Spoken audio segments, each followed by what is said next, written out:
शायद तुमने कभी ये सोचा ही नहीं कि जिस चीज को तुम इतने वर्षों से मेरा डर कहते आए हो वह सच में तुम्हारा है भी या नहीं। तुम कहते हो मुझे लोगों से डर लगता है, मुझे असफल होने से डर लगता है, मुझे अकेले रहने से डर लगता है, मुझे भविष्य का डर लगता है, मुझे लगता है कुछ बुरा हो जाएगा। लेकिन एक क्षण के लिए रुक कर देखो, अगर तुम्हें डराया ना गया होता तो क्या तुम इतने डरते? बचपन से तुम्हें बताया गया यह मत करना वरना नुकसान हो जाएगा, ऐसा मत बोलना लोग क्या कहेंगे, असफल मत होना वरना तुम कुछ नहीं हो, सबसे अलग मत चलना वरना अकेले पड़ जाओगे। धीरे धीरे इन आवाजों ने तुम्हारे भीतर एक ऐसा पहरेदार बना दिया जो आज किसी के कहे बिना भी तुम्हें रोक देता है। अब कोई तुम्हें डराता नहीं फिर भी तुम डरते हो, कोई तुम्हें रोकता नहीं फिर भी तुम रुक जाते हो, कोई तुम्हें कहता नहीं कि पीछे हटो फिर भी तुम अपने ही कदम वापस खींच लेते हो। और सबसे बड़ा आश्चर्य यह है कि तुम उस डर को अपना स्वभाव समझ बैठे हो। आज इसी भ्रम को देखना है, क्योंकि हो सकता है तुम डरपोक नहीं हो, तुम्हारे भीतर डर की कहानी बहुत पुरानी है। और जब कहानी को सच मान लिया जाता है तो आदमी कहानी के अनुसार जीने लगता है। तुम्हें बचपन में किसी ने कहा होगा संभल कर, शब्द छोटा था लेकिन उसके पीछे एक पूरा संसार था। तुमने पहली बार कुछ नया करने की कोशिश की, शायद तुम गिर गए, शायद किसी ने तुम्हारा मजाक उड़ाया, शायद किसी ने कहा तुमसे नहीं होगा, और तुमने उस एक वाक्य को अपने भीतर रख लिया। फिर जिंदगी में जब भी कोई नया दरवाजा खुला तुम्हारे भीतर से वही आवाज आई, तुमसे नहीं होगा। ध्यान देना, उस समय सामने कोई दुश्मन नहीं था, सिर्फ एक पुरानी आवाज थी, लेकिन तुमने उसे आदेश समझ लिया। यही डर का खेल है। डर हमेशा सामने खड़ा हुआ आदमी नहीं होता। कई बार डर तुम्हारे भीतर बैठी हुई पुरानी स्मृति होता है।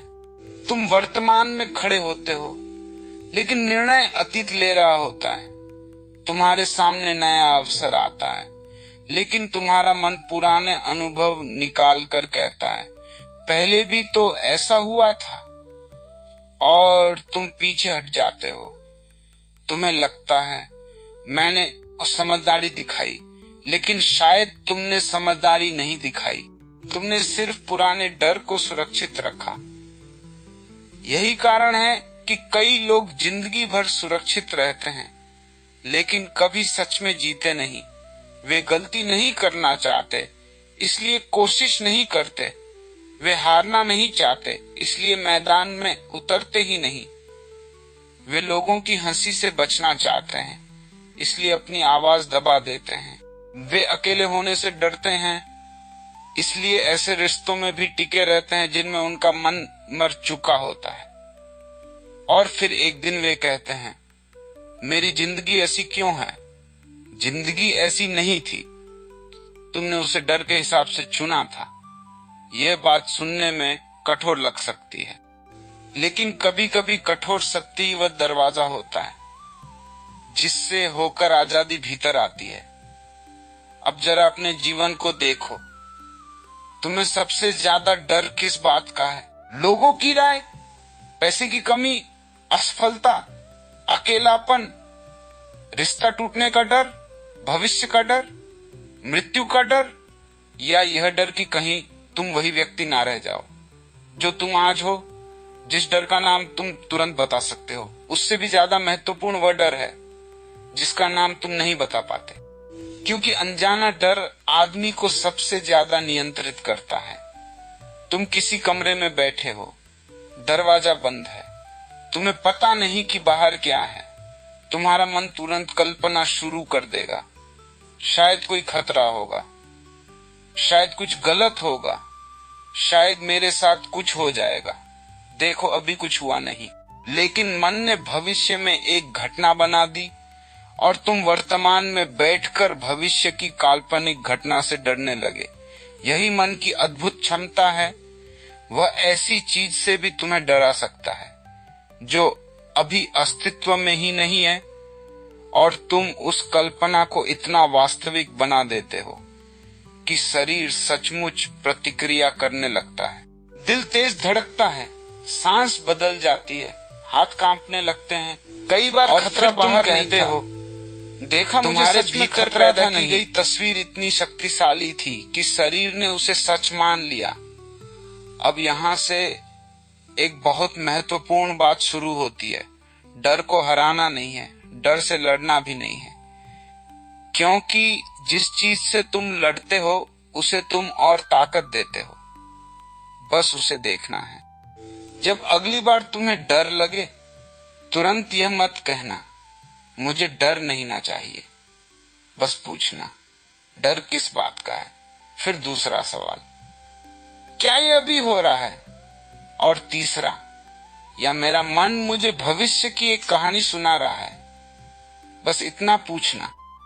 तुम्हें आश्चर्य होगा कि डर की बहुत सी गांठें सवाल पूछते ही ढीली पड़ने लगती हैं, क्योंकि डर अंधेरे में ताकतवर होता है, प्रकाश में उसकी असली शक्ल दिखाई देती है, और जागरूकता वही प्रकाश है। तुम्हारे जीवन में शायद बहुत बार ऐसा हुआ होगा, तुम किसी काम को लेकर कई दिनों तक परेशान रहे, फिर जिस दिन वह काम सामने आया वो उतना भयानक निकला ही नहीं। तुमने पहले ही 100 बार दुख झेल लिया था। असल घटना एक बार हुई, लेकिन तुम्हारा मन उससे पहले 100 बार उसे जी चुका था। यानी घटना से ज्यादा तुम्हें घटना की कल्पना ने परेशान किया। इसलिए आज से अपने डर को दुश्मन मत समझना, उसे एक संदेश की तरह देखना। जब डर आए उससे पूछना, तुम मुझे क्या बताने आए हो? भागना मत। तुरंत किसी को फोन मत करना, तुरंत कोई निर्णय मत लेना। बस कुछ क्षण बैठना, डर को महसूस करना। शरीर में कहाँ है देखना, छाती में, पेट में, गले में, सांस में। उसे बदलने की कोशिश मत करना, बस देखना। क्योंकि जिस क्षण तुम डर को देखने लगते हो, तुम डर से थोड़ा अलग हो जाते हो, और यही दूरी बहुत महत्वपूर्ण है। तुम डर नहीं हो, तुम डर को देखने वाले हो। यहीं से आदमी के भीतर एक नई यात्रा शुरू होती है। अब तक तुम कहते थे मैं डर गया, धीरे धीरे तुम देखोगे मेरे भीतर डर उठ रहा है। इन दोनों वाक्यों में बहुत बड़ा अंतर है। पहले वाक्य में तुम डर हो, दूसरे में तुम डर के साक्षी हो, और साक्षी बनते ही डर की पकड़ कमजोर होने लगती है। इसका मतलब यह नहीं कि जिंदगी में कभी डर नहीं आएगा, डर आएगा, लेकिन अब तुम उसके गुलाम नहीं रहोगे। तुम डर के साथ चल सकोगे। तुम्हें डर लगेगा और फिर भी तुम कदम उठा सकोगे। यही साहस है। साहस का अर्थ डर का खत्म हो जाना नहीं है। साहस का अर्थ है डर मौजूद हो फिर भी तुम सच के अनुसार चलो। कई लोग सोचते हैं कि बहादुर आदमी वह है जिसे डर नहीं लगता। नहीं, बहादुर वह है जो डर को देखता है और कहता है ठीक है तुम हो, लेकिन मेरा रास्ता तुम तय नहीं करोगे। यही स्वतंत्रता है। और शायद तुम्हारी जिंदगी में सबसे बड़ा बदलाव तब शुरू होगा जब तुम पहली बार यह पहचानोगे कि तुम्हारे बहुत से निर्णय तुम्हारी इच्छा से नहीं, तुम्हारे डर से लिए गए हैं। तुमने नौकरी चुनी क्योंकि तुम्हें यही पसंद था, या इसलिए कि लोग इसे सुरक्षित कहते थे? तुमने रिश्ता चुना क्योंकि उसमें प्रेम था, या इसलिए कि अकेले होने से डरते थे? तुमने अपनी बात नहीं कही क्योंकि तुम्हारे पास कुछ कहने को नहीं था, या इसलिए कि सामने वाला नाराज हो जाएगा? तुमने सपना छोड़ दिया क्योंकि वह गलत था, या इसलिए कि असफलता का डर बहुत बड़ा था? इन सवालों के जवाब किसी और को मत देना। डर के साथ चलो, कांपते हुए चलो, अनिश्चितता के साथ चलो, लेकिन चलो, क्योंकि जिंदगी उन लोगों के लिए नहीं खुलती जो हर रास्ते की पहले गारंटी मांगते हैं। जिंदगी उन लोगों के लिए खुलती है जो रास्ते पर पहला कदम रखते हैं और रास्ते को चलते चलते खोजते हैं।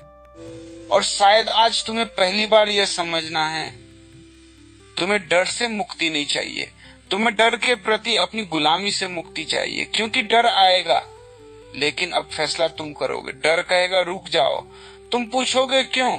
डर कहेगा लोग हंसेंगे, तुम पूछोगे तो डर कहेगा अगर असफल हो गए तो, तुम कहोगे तो सीखूंगा। डर कहेगा अगर सब छोड़ गए तो, तुम कहोगे तब पहली बार खुद के साथ रहना सीखूंगा। और धीरे धीरे जिस दिन तुम डर को सुनकर भी अपने भीतर से उत्तर देने लगोगे, उस दिन तुम्हें पता चलेगा